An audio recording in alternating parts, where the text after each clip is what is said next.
Hello, everybody, and good afternoon.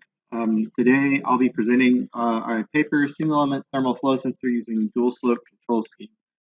To begin, let's just give a brief introduction to how basically a thermal flow sensor works. Essentially, we're going to use the heat transferring mechanics of a fluid to measure flow. In its simplest form, we will kind of have some sort of heater that we will control, and then we will heat said heater and measure the temperature of the fluid or the heater next to it, and relate that back to flow. As more flow flows through the channel, it will pull more heat off the heater and change that measurement for us. We can kind of distill this down into a block diagram and say that for thermal flow sensors, the control inputs are kind of the heating power or temperature difference. We're looking at taking the flow velocity and relating that back to a volumetric flow rate, which is a useful measure for different industries, say like a car for mass flow sensor or say some microfluidics applications. Kind of an example from literature is say this hot wire sensor, which is kind of where my diagram is based on. They manufactured a hot film and a temperature sensor a small distance away, and they're measuring the temperature across the temperature sensor. One important thing to point out, this is using kind of two elements, and often the temperature sensor is made out of some sort of silicon material to improve its temperature sensitivity. We attempted to build one of these sensors out of metal to help improve its manufacturability for microfluidic applications.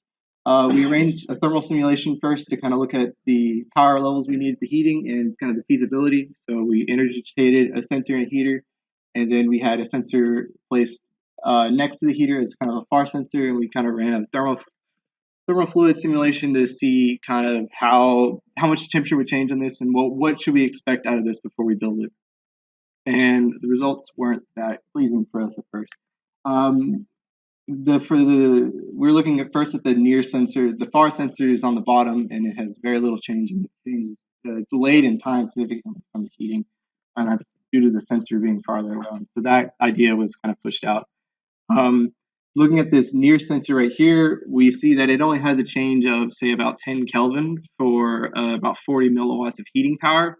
And if we're using, say, a nominal resistance of 500 ohms for a heating resistor, that's a change of 21 ohms in resistance, which is small, detectable, but still small. And if we want to go lower with the flow, then we have a very small range of like detectable resistance for us, and that means some either extremely precise analog electronics, or we need to find a way out of it.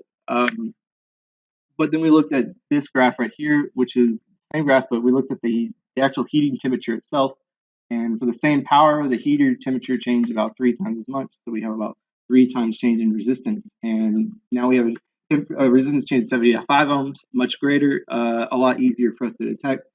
So the idea we have is, what if we just time shared this element and made the heater the actual sensor itself, and now we get the single element flow sensor, where we will spend some period of time heating the element and then some period of time allowing the element to cool and measuring it and relating that measurement back to our flow sensor. So how we actually control this and get a reliable flow measurement? Borrowing an idea of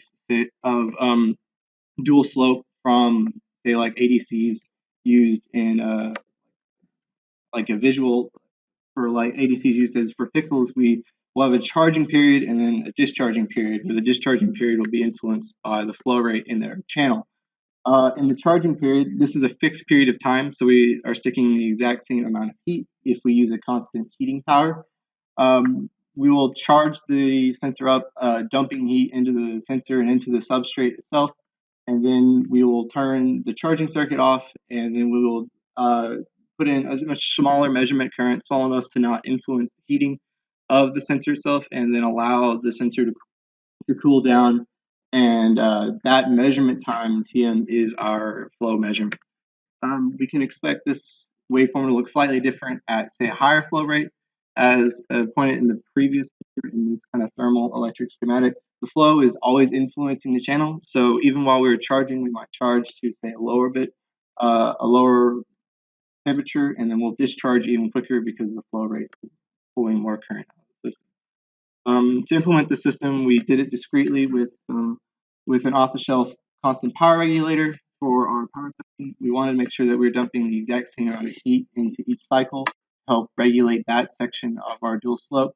So we used the Max 4211 constant power IC, and it's essentially an op amp that we sense the current, and then it multiplies that with the sense voltage, and then regulates for power instead of, say, voltage instead.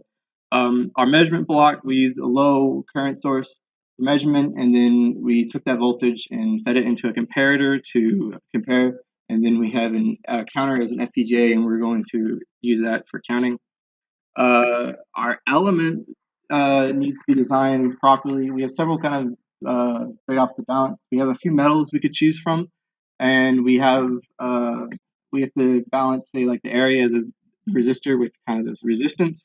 From a purely electrical standpoint, we need to balance the available power set at, say, a fixed voltage with the resistance we have available to us. So a higher resistor means more change, but more power means more heating. And then we need to look at the material itself.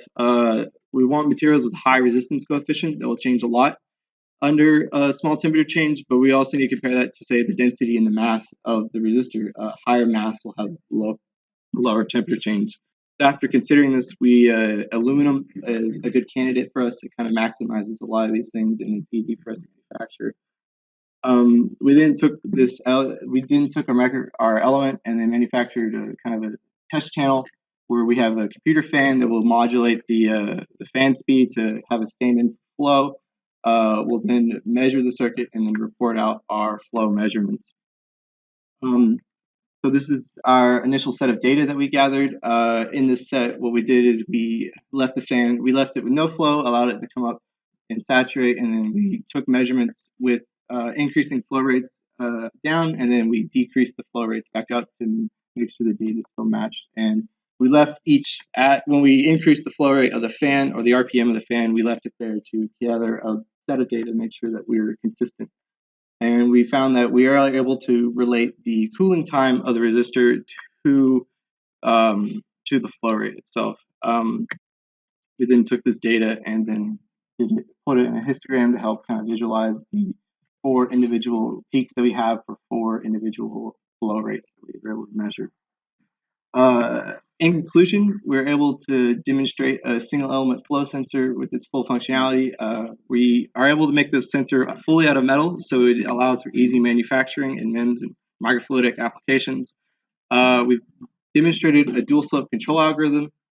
For future work, we need to further characterize the sensor and further get some more precise flow measurements. There are alternate control methods that we have thought of and then we should integrate with the microfluidic channel, and then we aim to integrate this into a full IC, which we are currently testing. Does anybody have any questions?